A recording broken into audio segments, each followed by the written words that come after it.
बिस्मिल्लाहिर्रहमानिर्रहीम। Welcome back to chemistry hub by Umar Saleem. Chemistry class 10 chapter number 15 हम study कर रहे हैं। चैप्टर का नाम है स्टीशियोमेट्री। तो स्टीशियोमेट्री की बच्चों हमारी लेक्चर सीरीज चल रही है जिसका लेक्चर नंबर 8 है। और आज हम टॉपिक स्टडी करेंगे 15.6 और टॉपिक का नाम है limiting reactant.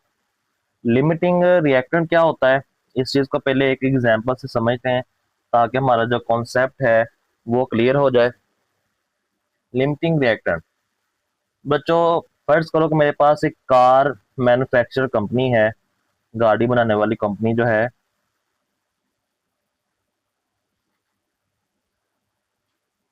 Car manufacture company है। आपको पता है बच्चों कि एक कार बॉडी एक कार बॉडी जब चार टायर्स के साथ मिलती है तो आपके पास एक कार बनती है। यानी कि एक कार बॉडी के अंदर चार टायर होंगे तो कितनी कारें बनेगी? एक कार बनेगी। ठीक है। फर्ज करो, लेट्स सपोज कि मेरे पास जो है, फर्ज कर लिया मेरे पास जो है पांच कार बॉडीज हैं एंड 24 टायर्स हैं। पांच कार बॉडीज हैं और टायर्स कितने हैं? 24। तो पांच कार बॉडी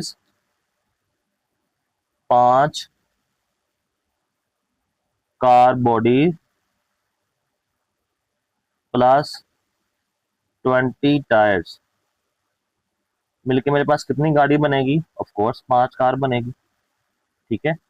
अब देखें बच्चों, यहाँ पे कार बॉडी मेरे पास हो गई खत्म। अगर एक कार बॉडी और होती, चार टायर कार बॉडी मेरे पास हो गई है फिनिश, ये हो गई है खत्म। अभी मेरे पास चार टायर एक्स्ट्रा पड़े हुए हैं। अगर मेरे पास एक कार बॉडी और होती तो चार टायर मिलके मेरे पास एक गाड़ी और बन सकती थी। ऐसे ही है। लेकिन कार बॉडी ने मेरे कार बनने के अमल को, ये प्रोडक्ट है जो कार बन रही, कार बनने के अमल को क्या कर दिया? रोक दिया है। कार बॉडी ने मेरे कार बनने के अमल को क्या कर दिया है? रोक दिया है। तो कार बॉडीज यहाँ पे क्या कहलाएगा? Limiting reactant. उसको बोलेंगे लिमिटिंग रिएक्टेंट। ऐसा रिएक्टेंट जो आपके प्रोडक्ट के बनने के अमल को क्या कर दे? रोक दे। यानी कि आप वो प्रोडक्ट खत्म हो जाए और आपका प्रोडक्ट बनना, वो रिएक्टेंट खत्म हो जाए और आपका प्रोडक्ट बनना रुक जाए, ऐसे रिएक्टेंट को हम बोलते हैं लिमिटिंग रिएक्टेंट। ये रिएक्टेंट क्या कहलाएगा बच्चों? Limiting reactant. तो आपकी बुक पे डिफाइन लिखी हुई है, द रिएक्टेंट, डिफाइन लिखी है बुक के ऊपर, द रिएक्टेंट, ऐसा रिएक्टेंट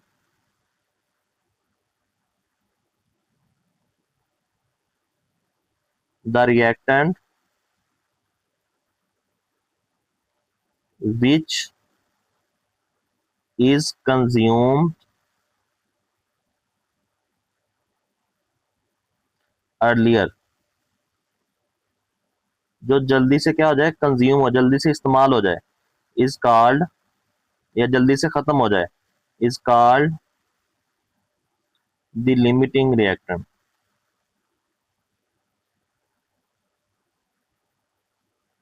ऐसे रिएक्टेंट को क्या बोलते हैं? लिमिटिंग रिएक्टेंट बोलते हैं। दूसरे अल्फाज में आप ये भी कह सकते हैं कि लिमिटिंग रिएक्टेंट वो रिएक्टेंट होता है जो प्रोडक्ट के बनने का अमल का क्या कर दे? स्टॉप कर दे। यानी कि लिमिटिंग रिएक्टेंट आपके प्रोडक्ट बनने के अमल को क्या कर दे? रोक दे। उसको भी हम क्या बोल सकते हैं? लिमिटेड। आप ये भी लिख सकते हैं द लिमिटिंग रिएक्टेंट, एक और डिफाइन भी हम यहाँ पे लिख सकते हैं, the limiting reactant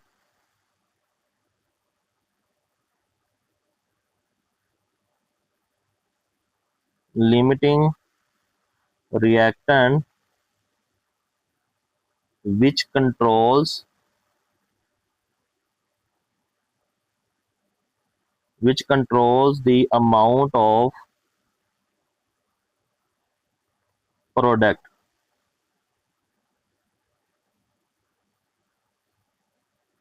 formed in a chemical equation। जो प्रोडक्ट के अमाउंट को क्या करे, कंट्रोल करे, जो कि केमिकल रिएक्शन के दौरान क्या हो रहा है, form in a chemical reaction. ऐसा रिएक्टेंट जो हमारे प्रोडक्ट के बनने के अमल को क्या कर दे, रोक दे, कंट्रोल, जो कि कंट्रोल करे हमारे प्रोडक्ट बनने के अमल को इन केमिकल रिएक्शन के दौरान। ऐसे रिएक्टेंट को हम क्या बोलते हैं, लिमिटिंग रिएक्टेंट। आई होप कि आपको मेरी बात क्लियर होगी। लिमिटिंग रिएक्टेंट जो है बच्चों, उसको कैसे आइडेंटिफाई किया जा सकता है? तो लिमिटिंग रिएक्टेंट को आइडेंटिफाई लिमिटिंग रिएक्टेंट आपकी बुक पे भी लिखा हुआ है, पहले डिफाइन इसकी स्टडी कर लेते हैं। वो कहता था रिएक्टेंट, वो reactant which is consume earlier, वो reactant which is consume earlier is called the limiting reactant. ऐसे रिएक्टेंट को बोलते हैं limiting reactant. In fact it is the limiting reactant which control the amount of product, जो कि product की amount को क्या करता हो, कंट्रोल करता हो, form in the chemical reaction, जो कि केमिकल रिएक्शन के दौरान बनती है। दो डेफिनेशन जो है यहाँ पे आप लोगों ने इसकी देख लेनी है, ठीक है। उसके बाद how to identify limiting reactant, limiting reactant को कैसे फाइंड किया जा सकता है? 3 स्टेप है बच्चों, बहुत ही सिंपल से स्टेप है। Calculate the number of moles of reactant from the amount provided. Number of moles आपने रिएक्टेंट के निकालने हैं, जो अमाउंट आपको दी जाएगी उसको इस्तेमाल करते हुए calculate the number of moles of product, number of moles of product के भी निकाल लेने, जो आपको अमाउंट दी जाएगी, which will form with the given mole of reactant, जो कि मोल ऑफ रिएक्टेंट से मिलके बन रहे हैं। Identify the reactant which give the least amount of product. फिर आपने देखना कि दोनों में से कौन से कम प्रोडक्ट बना रहा है। जो प्रोडक्ट कम बना रहा होगा वो आपका क्या होगा, that will be the limiting reactant, वो आपका लिमिटिंग रिएक्टेंट होगा। तो ये आपको शॉर्ट क्वेश्चन भी आपको आ सकता है, how to identify limiting reactant. Limiting reactant कैसे आइडेंटिफाई किया जा सकता है? तो बच्चों एग्जांपल्स करते हैं। आपकी बुक की एग्जांपल है 15.6, calculate the amount of carbon dioxide in gram. Carbon dioxide की अमाउंट निकालनी in gram. Produce when 25 gram of glucose जो है रिएक्ट करता है with 40 gram of oxygen in the following photosynthesis reaction. ये एक रिएक्शन दिया हुआ है, इसके अंदर जो ग्लूकोज है उसका मैस आपको 40 ग्राम ऑफ ऑक्सीजन का मैस आपको दे दिया गया, 25 ग्राम ग्लूकोज का मैस दे दिया गया है। कार्बन डाइऑक्साइड की मकदार निकालनी है कि ग्लूकोज कितना कार्बन डाइऑक्साइड बना रहा है या ऑक्सीजन कितना कार्बन डाइऑक्साइड बना रहा है। तो दोनों में से हम इनको कंपेयर करेंगे रिएक्टेंट को प्रोडक्ट के साथ, तो हमारे पास हमारा लिमिटिंग रिएक्टेंट भी क्या हो जाएगा, निकल आएगा। तो सबसे पहले जो हमें चीजें दी गई हैं वो हम लोग लिख लेते हैं। 15.6 एग्जाम्पल है बच्चों।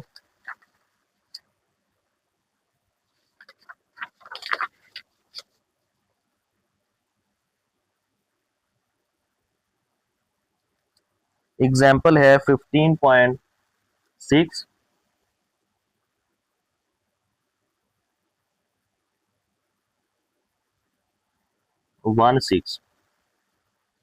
ओके बच्चों, जो चीजें दी गई हैं, मैस हमें दिया गया ग्लूकोज का, mass of glucose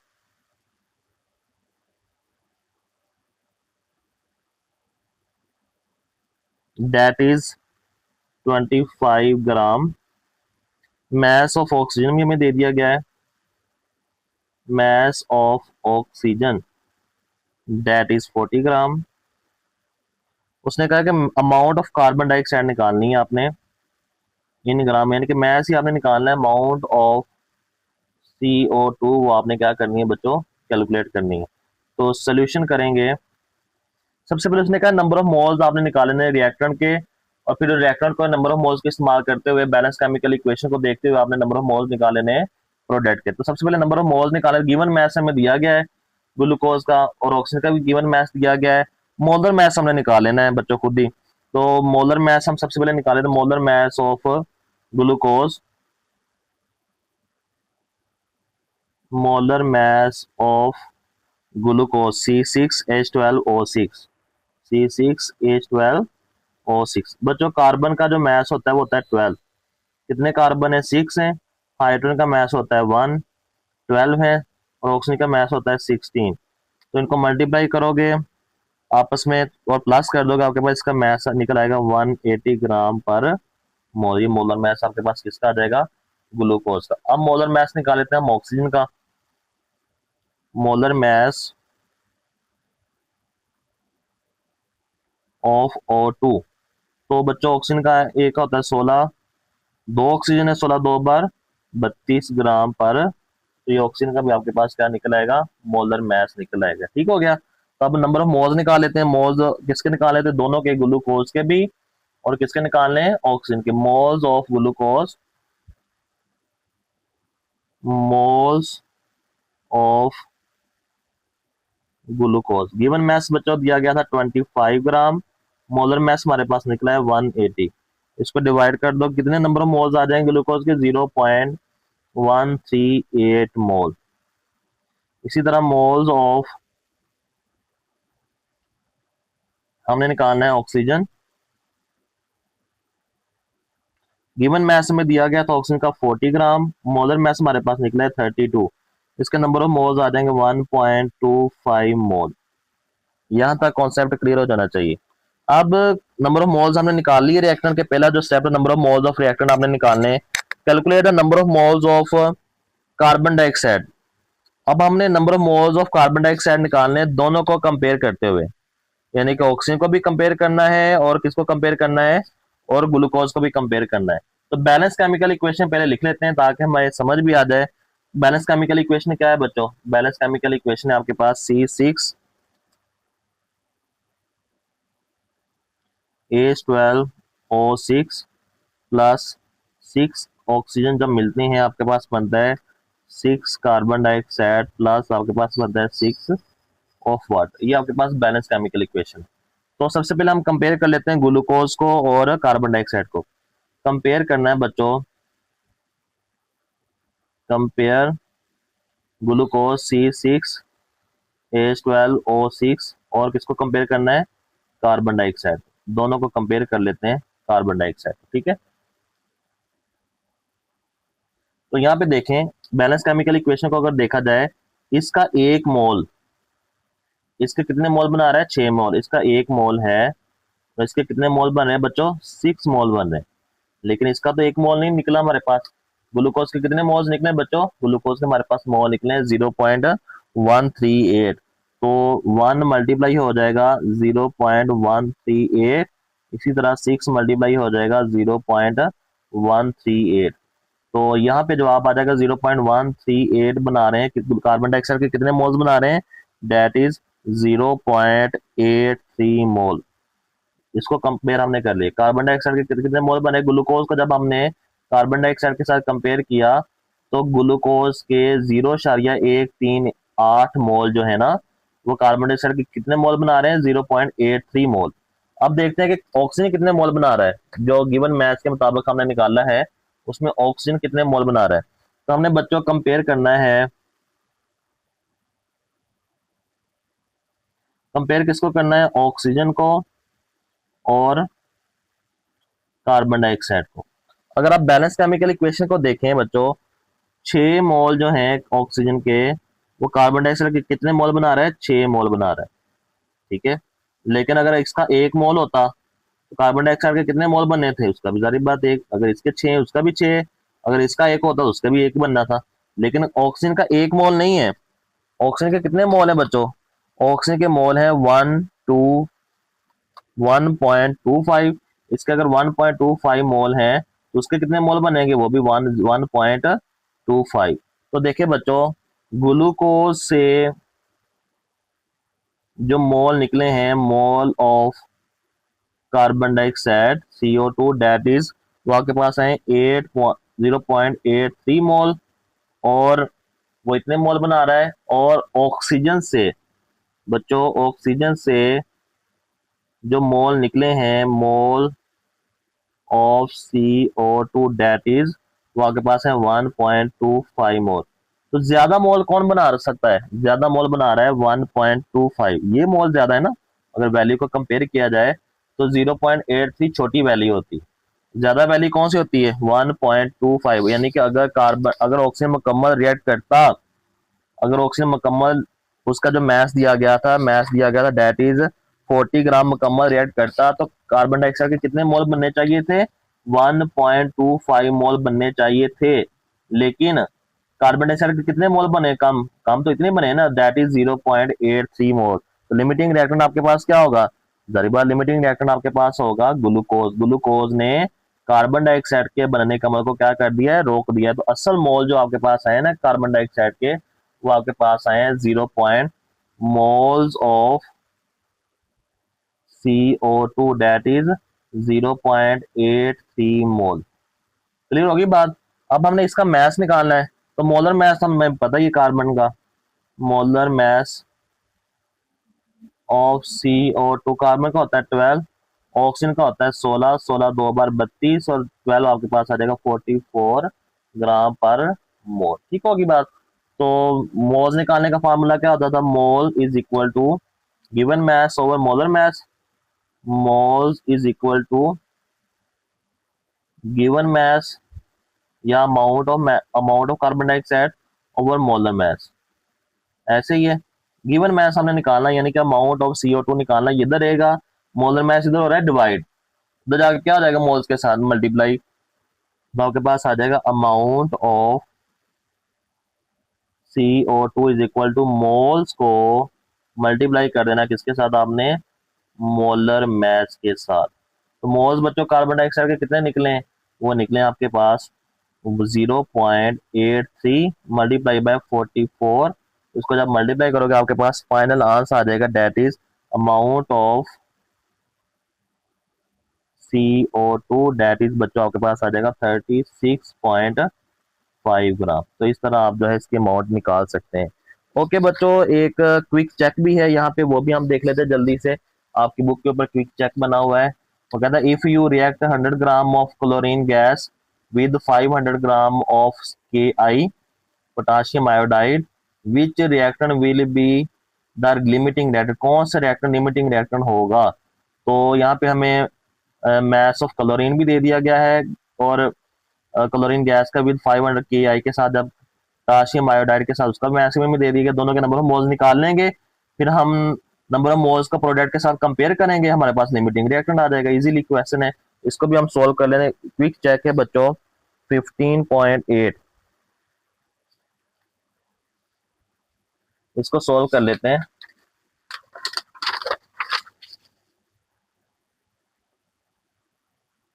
quick check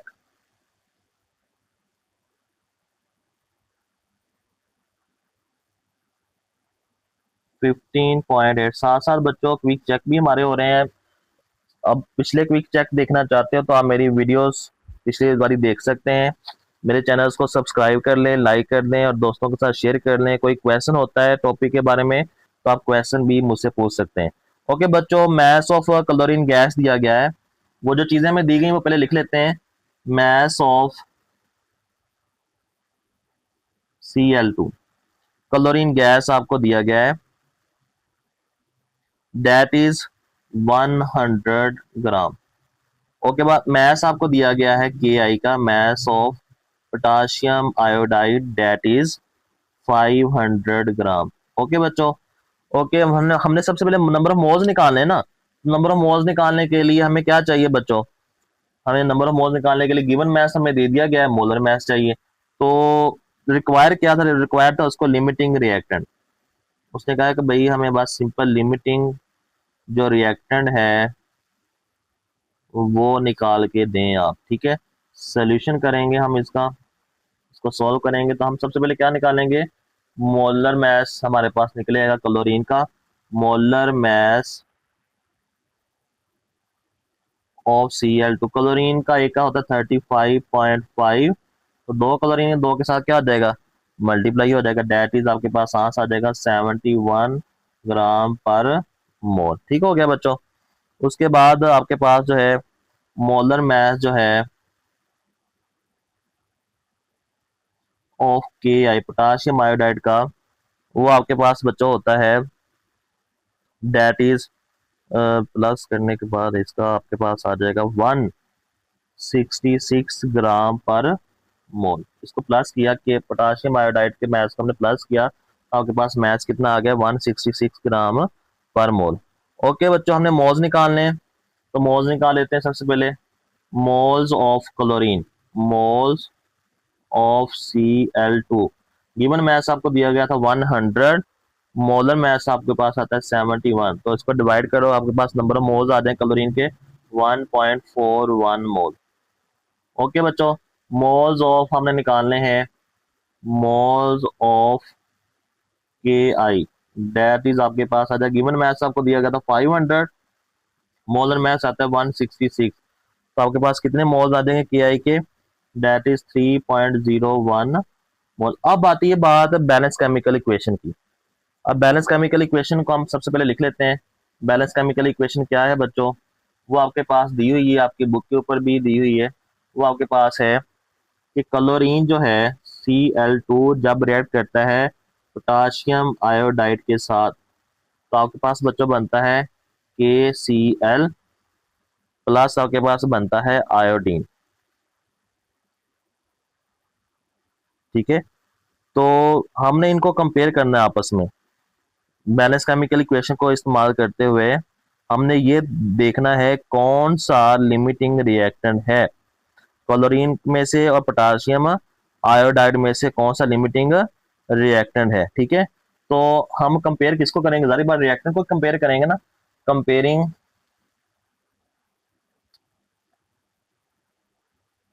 क्योंकि रिएक्टेंट हमने निकालना है, हमने प्रोडक्ट की तरफ जाना ही नहीं है, तो क्लोरीन को और कंपेयर करेंगे पोटाशियम आयोडाइड को। ठीक है बच्चों, अब देखिए बैलेंस केमिकल इक्वेशन में इसका एक मोल, इसके कितने मोल बना रहा है, क्लोरीन का एक मोल जो है वो पोटाशियम आयोडाइड के बना रहा है 2, पोटाशियम आयोडाइड के 2 मोल के साथ मिल रहा है। क्लोरीन का एक मोल पोटाशियम आयोडाइड के कितने मोल के साथ मिल रहा है, 2 मोल। लेकिन क्लोरीन का तो एक मोल नहीं है, क्लोरीन के कितने मोल है बच्चों, 1.41।